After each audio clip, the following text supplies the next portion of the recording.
Get out because I'm moving in with my family. Jeff pointed at us and loudly declared while my in-laws were giving instructions to the movers. His face twisted maliciously, and I couldn't help but show my disgust. However, Stacy next to me reacted differently, asking Jeff with confusion, "Dad, you didn't know?" Hearing this, Jeff was visibly puzzled. Stacy seemed so flustered that not only Jeff but also his mother and father stopped what they were doing and looked over at us. But Nicole continued to give instructions to the movers, seemingly uninterested in the situation. Despite my dismay at the behavior of Jeff's family, I was determined to reveal a certain truth. My name is Dina Anderson, a 46-year-old remote worker. I have a husband and a daughter, leading a typical life. After several dates, Jeff proposed to me 3 years into our relationship. Having a frequently ill mother, I wanted to marry as soon as possible to give her peace of mind, so I accepted Jeff's proposal. Sometime after our marriage, I found out I was pregnant. Jeff was truly happy, eagerly looking forward to seeing our child. When our daughter Stacy was born, Jeff took an active role in parenting, and I lived happily. However, I had some worries. The biggest concern was about my mother. Her health improved upon seeing her grandchild, despite being almost bedridden before, and she visited us often. Initially, she visited frequently, but as Stacy entered middle school, my mother's health visibly declined. I quit my job to be available for my mother, choosing remote work. This decision allowed me to fully take care of my mother's hospital admissions and discharges by the time Stacy graduated middle school. My mother was very happy when we visited her. I hoped she would gradually recover and be able to go out as before. However, around this time, Jeff's behavior began to change. Initially, he was willing to help with my mother's care, but lately, he had become grumpy, complaining that I wasn't paying attention to him. "Going to your mother's again? You don't care for me when I'm tired from work, but you always look after your sick mother. I wish I were sick too." He would say such incomprehensible things, and even when Stacy and I tried to appease him, he strongly rejected our efforts. Worried about both my mother and Jeff, Stacy took over caring for Jeff. "Mom, leave Dad to me. You should go to Grandma's sooner," Stacy said with a smile, and I always relied on her. One day, while living this way, I received a call from my sister-in-law, Nicole. "You've been neglecting my brother lately," she accused out of the blue, making me stare at my phone screen in surprise. I wondered if there was a mix-up, but Nicole's name was clearly displayed on my phone screen. Confused by the baseless accusation, I could only deny it. "It's been a while, Nicole. What's going on all of a sudden?" "I haven't been neglecting Jeff." I was clueless as to why Nicole would say such a thing. "Don't play dumb. I've heard it from my brother. Lately, you've been neglecting the house to care only for your own mother. Can you still proudly call yourself a wife?" Indeed, I had been focusing more on my ill mother lately, but I never thought Jeff would tell Nicole about it. However, I wasn't neglecting our home. Stacy helps with the household chores when she gets back from school, and I manage both my work and my mother's care along with the housework. Lately, I did feel like Jeff's complaints had increased, but they were about trivial things like wanting to eat at expensive restaurants or not liking the smell of the laundry detergent, things we couldn't do much about. I was not neglecting the household chores. Just as I was about to explain in detail, Nicole said something shocking. "Unfortunately, this has reached our parents too. Someday, our angry mother might come to scold you." Leaving me with those irrational words, Nicole hung up immediately. Surprised by the unexpected turn of events, I was speechless until Stacy spoke to me. "Mom, I'm home." "What happened? You look stunned." Regaining my composure, I told Stacy, who had just returned from school, about the conversation. Stacy, too, was shocked and incredulous, sighing in disbelief. "Hey, Mom. There's something I've been thinking about for a while. Can I talk to you about it? Nervously, I nodded to Stacy's serious request. Listening to Stacy's concerns made me feel truly disheartened. During a period filled with Jeff's nonsensical complaints and Nicole's harassing calls, my in-laws finally took action. One day, after visiting my mother, I came home to find my mother-in-law cooking in the kitchen. Entering the living room, I was so surprised that I dropped my things and just stood there, staring at her. Noticing me, my mother-in-law frowned and approached. "Oh, you're back. How's your mother?" "Well, have a seat anyway." Feeling her irritation, I had no choice but to follow her past me to our living room sofa, where I received a lengthy lecture. Initially, she scolded me for my attitude towards Jeff and berated me for neglecting my household duties and making my husband do chores. However, I noticed some inconsistencies in her lecture and corrected her. "Mother, there are some misunderstandings. I have never made Jeff do the household chores. In fact, Jeff hardly helps at all. Embarrassingly, it's Stacy who helps me out." Hearing this, my mother-in-law suddenly stood up, pointed at me, and started shouting. "Do you think that lie will work on me? Are you saying that child is lying to me? What a terrible daughter-in-law. That's enough." With her face red with anger, she stormed out, leaving the stove on and everything behind like a tempest. I hurried to turn off the stove so I couldn't chase after my mother-in-law. That day, Jeff was in a strangely good mood, almost unnervingly generous. He kept cutting me off every time I tried to start a conversation. Stacy also seemed puzzled by this, so we decided to stay silent and watch the situation for now, not wanting to upset Jeff. For a few days, Jeff continued to be in a good mood without any issues. Thanks to that, I was able to take care of my mother without feeling uneasy. However, a few days later, my mother quietly passed away. Stacy and I, though engulfed in sadness, managed to get through the funeral and decided to spend some time sorting through my mother's belongings at her house. I had wanted Jeff to help, but mentioning it made him sullen for the first time in a while. So, Stacy and I proceeded with the task, and naturally, the house was filled with memories of my mother, making it difficult to make much progress as each item reminded us of her. I reluctantly contacted Jeff and ended up staying at my mother's house for the night, but he seemed to be in a good mood. "Take your time and relax since you're already there," he said, but with Stacy's school and my work, it wasn't that simple. For the time being, I told him we would return home the next day and decided to rest for the night. The next day, after making some progress with the sorting, we decided to go back to our house. As we approached our home, I noticed a large truck parked in front of the house. Wondering what it was, I realized it was a moving truck, with Jeff and my mother-in-law directing the unloading. "What's going on here?" I ran up with Stacy to stop them, but Jeff stepped forward, puffing out his chest as he noticed us. "What, you're back already? It's too late for you to return now." "What?" As I stood there in shock, watching the belongings being moved into the house, Jeff crossed his arms and continued proudly. "I'm moving in with my family, so you two need to leave." While the movers were receiving instructions from my in-laws, Jeff pointed at us and loudly declared. His face twisted maliciously, and I couldn't help but show my disgust. However, Stacy, standing next to me, asked Jeff with confusion, "Dad, you didn't know?" Hearing this, Jeff was visibly puzzled. Stacy seemed so flustered that not only Jeff but also his mother and father stopped what they were doing and looked over at us. But Nicole continued to give instructions to the movers, seemingly uninterested in the situation. Despite my dismay at the behavior of Jeff's family, I was determined to reveal a certain truth. "Forgotten? This house is mine." The in-laws were shocked, and Jeff began to panic, turning pale. Even Nicole stopped directing the movers and confronted me. "What are you talking about?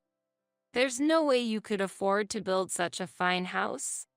Now it was my turn to respond with confidence. Thank you for the compliment.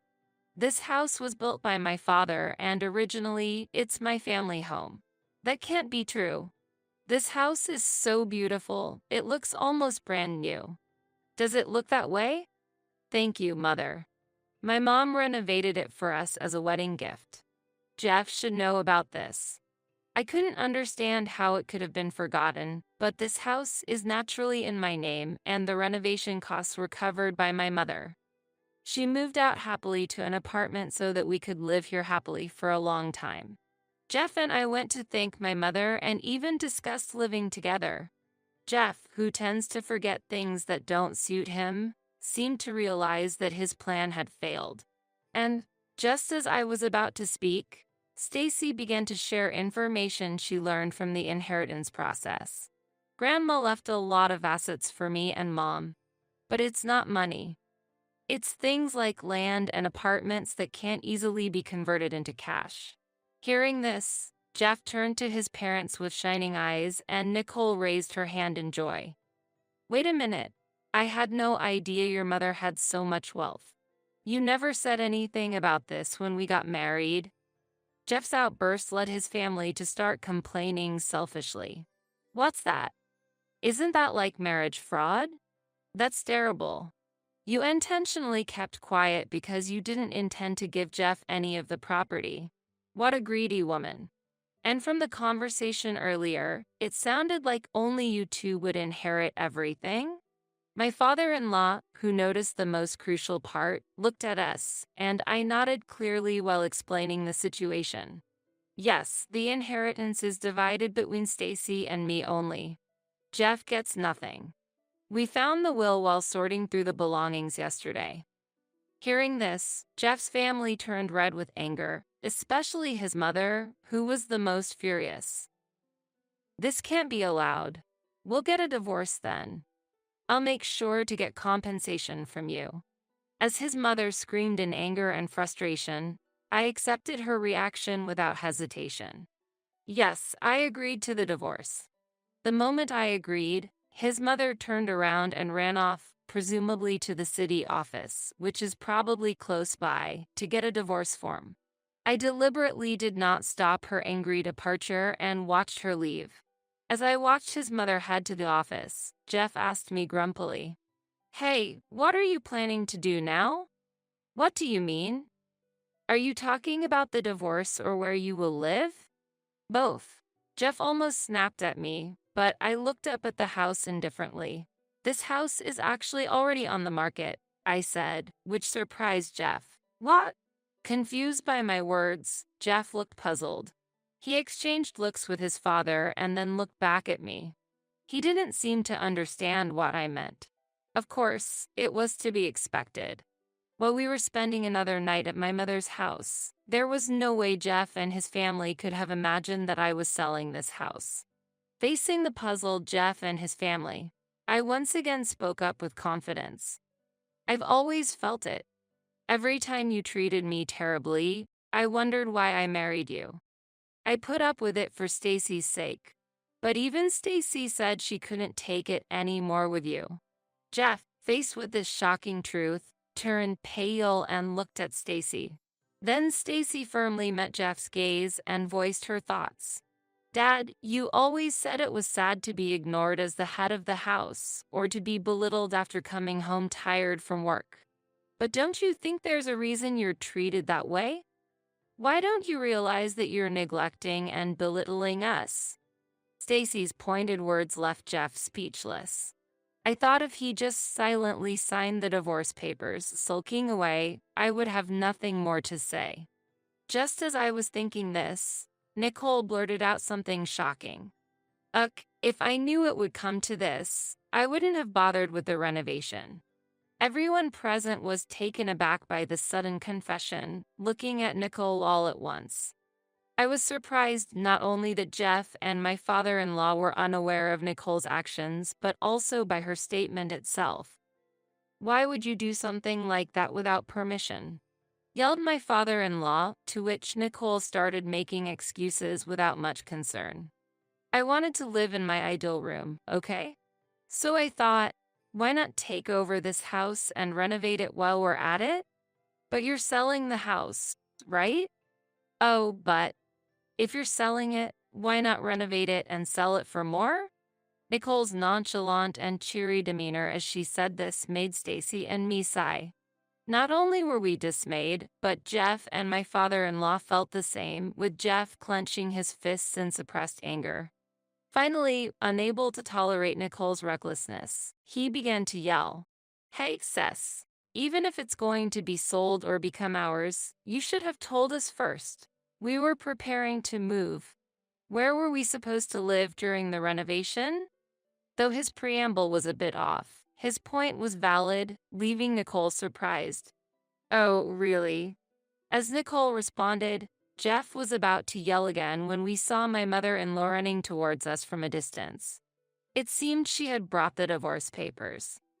"I got it, the divorce papers. Now, sign it right here." Despite being out of breath and excited, my mother-in-law, who was handing me the divorce papers, was unaware of the commotion that had just occurred. But that didn't matter to me. I took the divorce papers from her and handed them to Jeff. "You write it.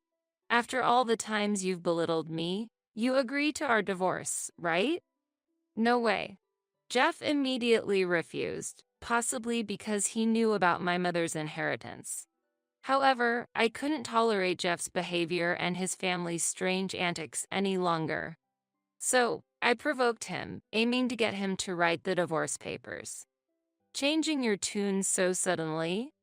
I guess you've been in a good mood lately because you were thinking of taking over my house, right? Too bad." Even without my mother's inheritance, I had no intention of handing over this house, and it's already planned to be sold. Either way, you'll end up homeless. At my words, Jeff looked bitterly at the divorce papers. Trying to control his anger and calm himself, I knew too well the points that would set Jeff off. "It might be a disgrace to you, but if you sign this divorce paper, I might feel a bit relieved." I figured that by demanding from a position of superiority, Jeff would easily be swayed to do as I wished, given his condescending view of me. This statement was born from such thoughts, but indeed, it contained many of my true feelings. As expected, Jeff's face turned red with anger, and he snatched the divorce papers from my hand, starting to write immediately. "If you insist so much, I'll give you your divorce." I felt a sense of relief at Jeff's hasty action. I had worried that he might reconsider and calm down, but Jeff was simple after all. After receiving the half-completed divorce papers, I filled in my part to prevent any further unexpected events and completed it. I then entrusted the finished divorce papers to Stacy and turned back to Jeff's family. "All that's left is to submit this to the city office. So take all the stuff you brought in with you." "Wait a minute, are you serious? You said you'd feel relieved if Jeff signed the divorce papers." "That's correct, but I never said I'd agree to the move." "What about the renovation?" "What renovation?" Unaware of the renovation discussed in her absence, my mother-in-law, standing next to my father-in-law, grabbed Nicole after receiving an explanation. A big argument started, and while my father-in-law and Jeff tried to intervene, I attempted to leave with Stacy. However, Jeff and Nicole, determined not to let us escape, grabbed at us, but the movers, who had been watching the situation with dismay, stepped in to mediate. Amid the chaos, we heard the sound of police sirens. Protected by the movers, I looked around and noticed neighbors gathered, drawn by the noise. Seeing a police car approaching with its red lights flashing, someone from the neighborhood must have called them, and we felt relieved. But that relief was short-lived as Jeff's entire family seemed about to attack us. Just in time, the police intervened and we were safe. Despite being stopped by the police, Jeff's family's commotion didn't cease, and another officer had to escort us into a police car to calm the situation. Nicole, mistaking our being escorted for an arrest, attempted to throw belongings into the house and was naturally stopped by the police, with additional support arriving to finally quell the disturbance. As Jeff's family began to calm down, the police asked us to accompany them for questioning, leading to further troubles when either Jeff, Nicole, or both acted against the officers. They were arrested for obstructing official duties and taken away in police cars that had arrived for backup. Jeff's parents were also scolded by the police and taken to the station for questioning. We watched the entire ordeal from the police car, where we gave a brief statement. Eventually, Jeff and I officially divorced. The divorce, initially resisted by Jeff even after signing the papers, was prolonged, but thanks to a lawyer, we were able to finalize it smoothly. Soon after, my house found a buyer and I was able to secure the money from the sale. Nicole was pushing for a renovation, but the house had already been renovated when my mother passed it down to me, so a buyer quickly appeared. Afterward, my in-laws were not prosecuted, but they cannot return to the house I inherited, and they had sold their own house expecting to move into mine, leaving them without a place to live. Furthermore, due to the commotion, they have become outcasts in the community, struggling to find a place to belong. It's inevitable given the extent of the uproar they caused. My claim for compensation has further cornered Jeff's family. The incident became well known at Jeff's workplace, leading to a pay cut followed by his voluntary resignation. Now, he is working day jobs to make compensation payments to me and, though only for a short while, child support for Stacy. Naturally, balancing income and expenses is difficult, and he seems to be juggling multiple jobs to keep up with the payments. Nicole, after the dust settled, continued working as a beauty consultant as if nothing had happened. However, rumors of the incident reached her customers and eventually the upper management, leading to her dismissal. She had been living a flashy lifestyle, so her savings quickly dwindled. Like Jeff, she is now working multiple jobs to make ends meet, including the compensation payments to me. As for my in-laws, it seems there was some trouble after the incident, leading to their divorce, and now they are living separately. The mother-in-law, now ostracized by the neighbors, was fired from her part-time job. The father-in-law, who was planning to enjoy his retirement with his pension, has had to allocate most of it to the compensation payments to me and is now looking for work despite his age. They are each in a difficult situation, but this is their reparation to us, and I hope they take this time to reflect. On the other hand, Stacy and I have moved to a new house, so even if Jeff's family tries to approach Stacy's school, it's no issue since she has already transferred.